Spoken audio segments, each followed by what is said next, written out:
से अंडे की बहुत चिंता हो रही थी। अंडे के पापा, हमें बारिश शुरू होने से पहले पहले सागर वाले जंगल चले जाना चाहिए। मौसम का संदेश देने वाला पक्षी गोरी कौवी के पास आया था। तुम रुको, मैं अभी गोरी कौवी से पूछ कर आता हूँ कि बारिश कब तक आएगी।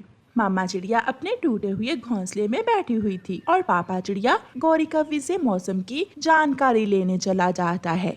हमें सागर वाले जंगल जाना है अपने अंडे को लेकर। वहाँ का मौसम ठीक है। गोरी, बारिश कब तक आएगी? तुम निश्चिंत होकर जाओ। रानू से कहना कि अपने अंडे का अच्छे से ध्यान रखे। मेरी तरह उसका अंडा भी खराब ना हो जाए। और बारिश कल आएगी, मुझे अभी अभी मौसम का पक्षी बता कर गया है। गौरी से पूछकर पापा चिड़िया चला जाता है।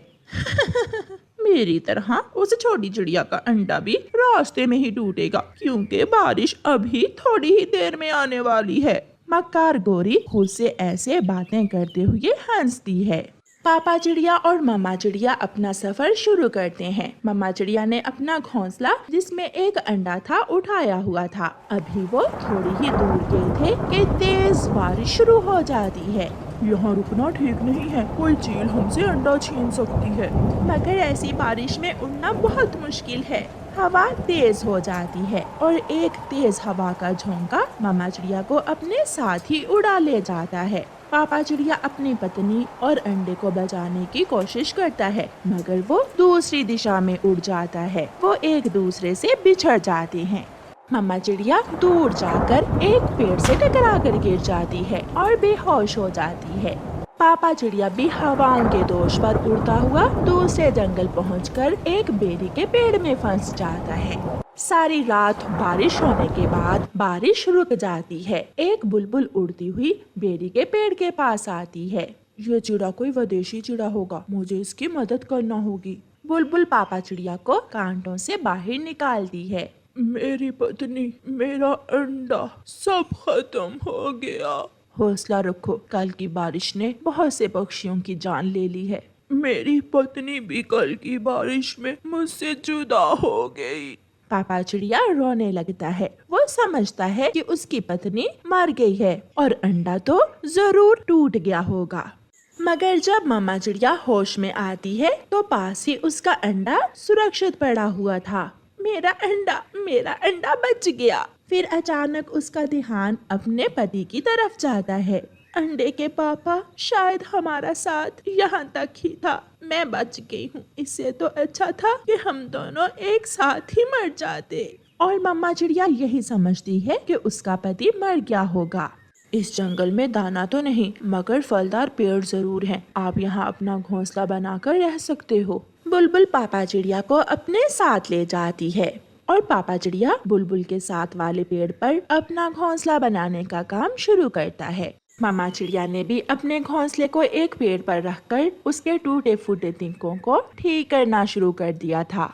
ऐसे दिन गुजरते गए। पापा चिड़िया किसी और जंगल में और मामा चिड़िया किसी और जंगल में रहने लगे। कुछ दिनों बाद मामा चिड़िया के अंडे से एक सुंदर सी बेटी चिड़िया निकलती है, जो मामा चिड़िया को जीने की आस दिलाती है। मेरी बेटी, मैं जिंदा थी केवल आपको देखने के लिए, वरना मैं तो उसी दिन मर जाती जिस दिन आपके पापा तेज बारिश में मर गए थे। मेरे पापा बारिश में मर गए थे? हाँ बेटी, वो दिन वो रात मेरे लिए बहुत दुखों भरी रात थी, मगर फिर जब मैंने अपने अंडे को सुरक्षित देखा तो मुझे जीने का सहारा मिला। मम्मा चिड़िया अपनी बेटी के लिए दाना लाती। मम्मा चिड़िया ने अपनी बेटी को उड़ना भी सिखा दिया था। दोनों माँ बेटी एक दूसरे के हमेशा साथ रहती। पापा चिड़िया के पास कोई खुशी न थी। वो जिंदा रहने के लिए एक दाना खाता और घोंसले में पड़ा रहता। एक दिन गुड़िया चिड़िया जंगल घूमते घूमते दूर निकल जाती है। वो उड़ती उड़ती दूसरे जंगल चली जाती है। उसे भूख लगी थी। एक सूखा दाना देखकर गुड़िया चिड़िया उसे खाने लगती है। छोटी चिड़िया, रुको रुको, ये फल तुम खा सकती हो। मगर आप ये फल मुझे क्यों दे रहे हैं? कि मेरे पास इस तरह के और भी फल हैं, आप ये खा लो। गुड़िया वो फल खा लेती है। आपका घर कहाँ है अंकल? मेरा घोंसला वो सामने बड़े पेड़ के पास है। मैं वहाँ अकेला ही रहता हूँ। अकेले? मगर आपका परिवार कहाँ है? परिवार का सुनकर पापा चिड़िया की आंखों में आंसू आ जाते हैं। शायद मैंने कुछ गलत पूछ लिया, मुझे ऐसा नहीं पूछना चाहिए था। मेरा मेरा कोई भी नहीं है। आप चुप कर जाइए, मैं भी अकेली ही रहती हूँ मम्मा के साथ। बेटी, क्या आप दोबारा मुझसे मिलने आओगी? हाँ, वादा रहा, मैं हर रोज आपसे मिलने आया करूँगी। अब मैं जाती हूँ, मेरी मम्मा मेरा इंतजार कर रही होंगी। ये फल आप अपनी मम्मा के लिए ले जाएं। गुड़िया अपनी मम्मा के लिए फल लेकर घर चली जाती है। क्या बहुत बूढ़ा था वो पक्षी? नहीं मम्मा, इतना भी बूढ़ा नहीं था, मगर मम्मा मुझे उससे मिलकर ऐसा लगा जैसे वो मेरा अपना हो। उसकी बातों में बहुत प्यार था, एहसास था। उसका घर कहाँ है बेटी? दूसरे जंगल में बड़े पेड़ के पास। मगर आप क्यों पूछ रही हैं? मैं ऐसे ही। अब आप सो जाओ। दूसरे दिन गुड़िया फिर से अपने घर से जाने लगती है।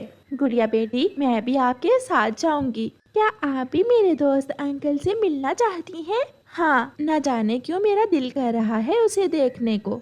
मम्मा और गुड़िया घर से निकलती हैं। पापा चिड़िया अपने घोंसले में सोया हुआ था। मम्मा चिड़िया की तो सांसें तेज हो जाती हैं। गुड़िया, गुड़िया बेटी, ये तो आपके पापा हैं। गुड़िया हैरानी से अपनी मम्मा की तरफ देखती है। मेरे पापा? क्या सच मम्मा? पापा चिड़िया भी नींद से उठ जाता है। रानो, रानो, तुम जिंदा हो? मैं भी यही समझी थी कि आप हमें छोड़ गए हैं। गुड़िया अपने पापा के गले लग जाती है। मम्मा चिड़िया और पापा चिड़िया की आंखों में आंसू थे, मगर वो आंसू खुशी के थे। एक बिछड़ा हुआ